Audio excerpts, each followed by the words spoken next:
नमस्ते प्यारे बच्चों, वेलकम टू माय क्लास। और आज की अपनी इस क्लास के अंदर मैं एक बेहद इंपॉर्टेंट क्वेश्चन जो मैं एक्सप्लेन करने जा रहा हूं, that is question number 6 of exercise 10.4। बच्चों, इस क्वेश्चन को अगर मैं ध्यान दूं तो इस क्वेश्चन को हम कई सारे तरीके से कर लेते हैं। प्योरली पाइथागोरस से भी कर लेते हैं, एक प्रॉपर्टी वो जो मैं यहां पर अप्लाई करूंगा। और जिन बच्चों को ट्रिग्नोमेट्री आती है ना, तो इस क्वेश्चन को वो लोग ट्रिग्नोमेट्री से कर सकते हैं। मैं इस क्वेश्चन की वीडियो ट्रिग्नोमेट्री से बनाऊंगा, लेकिन अभी नहीं, बाद में बनाऊंगा इसको मैं। क्लियर? तो आप फर्क महसूस करना कि ट्रिग्नोमेट्री से करने में और इस मेथड से करने में दोनों में कितना फर्क आता है। Clear children? तो let us start this question and this a beautiful question children. ऐसा 5 स्टार क्वेश्चन, ध्यान देना। लास्ट के दोनों क्वेश्चन मैंने कहा था ना, क्वेश्चन नंबर 5 और 6 बहुत इंपॉर्टेंट है। आ जाओ, पहले क्वेश्चन पढ़ते हैं। A circular park of radius 20 meters is situated in a colony. 3 boys, Ankur, Sayyad and David, are sitting at equal distance on its boundary. Park circular park है, उसकी boundary पर 3 फ्रेंड्स बैठे हुए हैं और उनके बीच की डिस्टेंस बिल्कुल same. Each having a toy telephone in his hands to talk each other. बच्चों वाला फोन है, आपस में बात कर रहे हैं, खेल रहे हैं वो लोग। फाइंड द, क्या निकालना है हमको? Length of the string of each phone. आपको हर जो फोन की जो स्ट्रिंग है, जो उसका तार है, उसकी लंबाई निकालनी है। तो पहले पार्क बनाते हैं बच्चों। सर पार्क सर्कुलर हमारा, ये लीजिए सर्कुलर पार्क हमारा ऐसे बनेगा बच्चों। इतना बहुत आपके लिए। अब वो जो 3 फ्रेंड्स बैठे, पहले उन फ्रेंड्स के बारे में बात करेंगे। सर पहला फ्रेंड मानता हूं मैं इस जगह पर, अंकुर। दूसरा फ्रेंड हम कोशिश करते हैं यहां लेने की, सैयद। तीसरा फ्रेंड यहां पर मान लो David. 3 friends are sitting at equal distance. तो मैं इनको अल्फाबेट भी यही शो करूंगा। तो A for Ankur, S for Syed और बच्चों डी फॉर डेविड, ऐसे मानेंगे हम लोग। खास बात क्या है, इनके बीच में डिस्टेंस बिल्कुल सेम है प्यारे बच्चों। ये लीजिए सर, सैयद और डेविड, इधर भैया अंकुर और सैयद के बीच के डिस्टेंस, इधर अंकुर और डेविड के बीच के डिस्टेंस, ये डिस्टेंस आपस में बराबर। तो अब एक बात नजर आई आपको, जब तीनों फ्रेंड्स के बीच में डिस्टेंस बराबर है, तीनों साइड्स बराबर हो गई, what type of triangle you are getting? Equilateral triangle. चलिए सर पहले सॉल्यूशन लिख दूं यहां पर मैं, फिर मैं आपसे बात करता हूं इसमें। अब ध्यान देना, यहां पर इसमें लोग कंस्ट्रक्शन बेसिकली क्या करेंगे हम लोग। बेटा मैं यहां से 3 परपेंडिकुलर्स ड्रॉ करूंगा मैं। पहला परपेंडिकुलर, दूसरा ड्रॉ करूंगा मैं एस से, यहां मान लिया मैंने। तीसरा ड्रॉ करूंगा मैं डी से।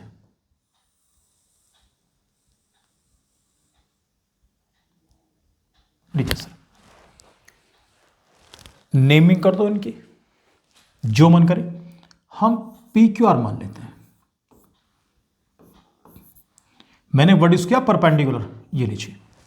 पर आपको एक खास बात बताऊंगा मैं, ओनली सिर्फ इक्वल ट्रायंगल मैच होता, ओनली इन इक्वल ट्रायंगल। ये जो लाइन सेगमेंट देखो ना, एपी, एस क्यू और डी आर, इस पर्टिकुलर लाइन सेगमेंट के 4 नाम होते हैं। नाम लिख के दिखा रहा हूं। नंबर 1 इसको जैसे मैंने कहा परपेंडिकुलर, परपेंडिकुलर। नंबर 2 पर इसको हम बोल सकते हैं परपेंडिकुलर बाइसेक्टर।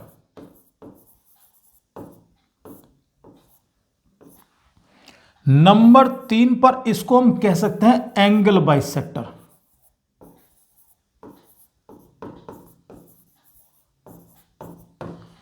और नंबर 3 पर एंगल बाइसेक्टर, नंबर 4 पर इसको हम कह सकते हैं median.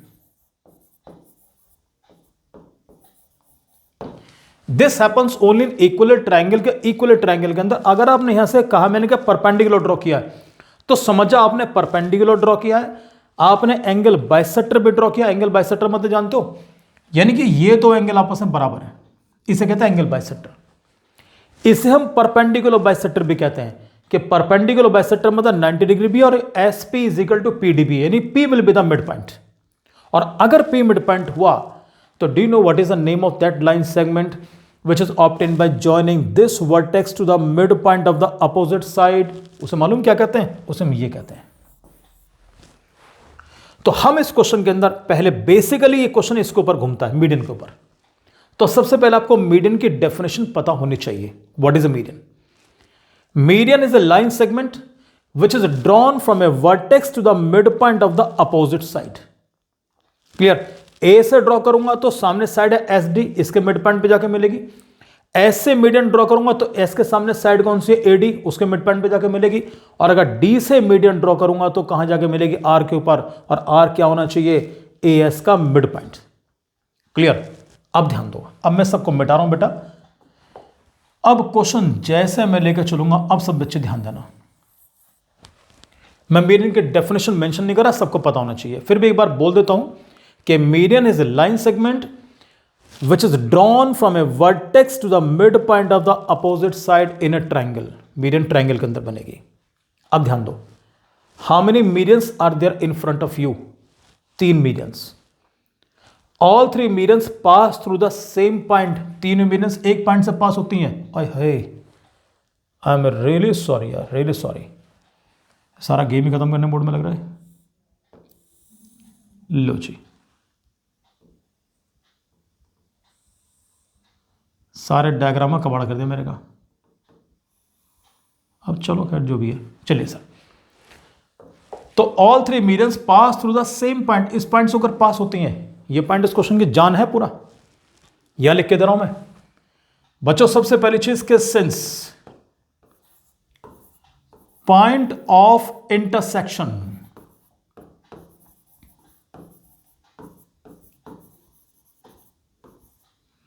Point of intersection of the medians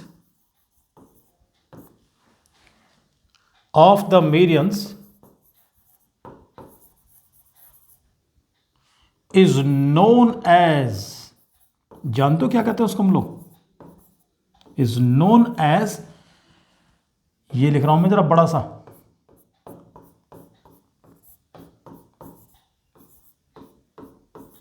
क्या लिखा मैंने?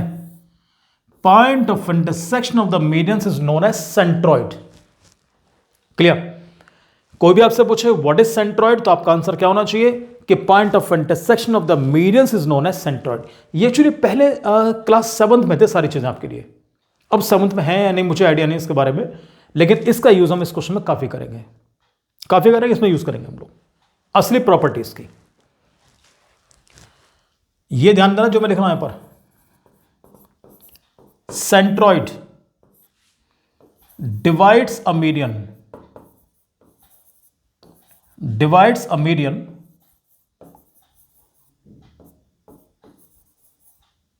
in, या लिखूंगा नीचे 2:1। Centroid divides a median in 2:1। इसका मतलब यह हुआ कि ये जो पॉइंट है इसको मैं ओ मान लेता हूं। This point O divides this median in 2:1, यानी कि जो लेंथ ऊपर वाले के नीचे वाले की लेंथ उसकी हाफ हो जाएगी। अगर ये मान लिया 10 सेंटीमीटर तो this will be 5 centimetres. If it is 40 centimetre then this will be 40 का हाफ 20 सेंटीमीटर्स। अगर ये 50 सेंटीमीटर 50 सेंटीमीटर तो ये कितना होगा 25 सेंटीमीटर। और हमारे क्वेश्चन के अंदर जानते हो what is O A? Radius of the park. और what is radius of the park कितना लिखा है? ये 20। अगर ये 20 है तो कितना बचा? 10। तुम्हारा काम हो गया आराम से। देखो कैसे करना। फिर भी मैं थोड़ी वर्किंग दिखा रहा हूं करके। उसने बोला कि centroid divides a median in 2:1, यानी कि दिस इज इक्वल टू 2:1। तो इसका मतलब ये हुआ प्यारे बच्चों के AO ratio OD OP is equal to 2:1। अब रेशियो को हम ऐसे भी तो लिख सकते हैं कि AO upon OP is equal to 2/1। सब बच्चों को मालूम व्हाट इज एओ? रेडियस।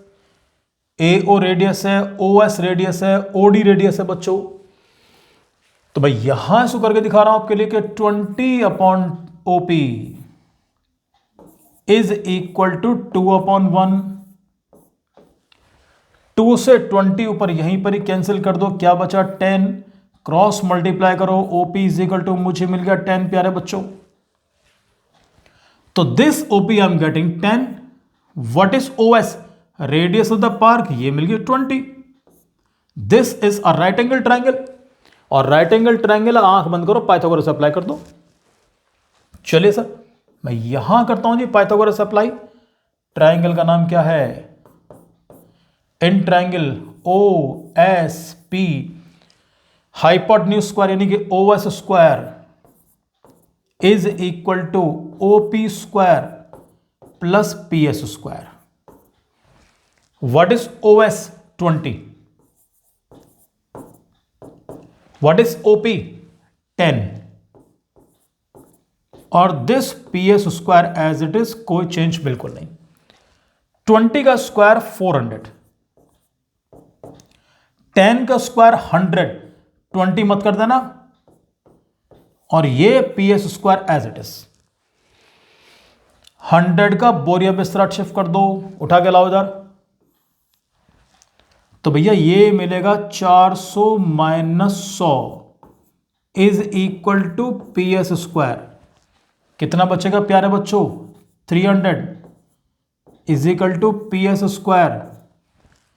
और जब मुझे केवल वैल्यू निकालनी है पी एस की, तो मैं क्या करूंगा, लिख दो उसको √300।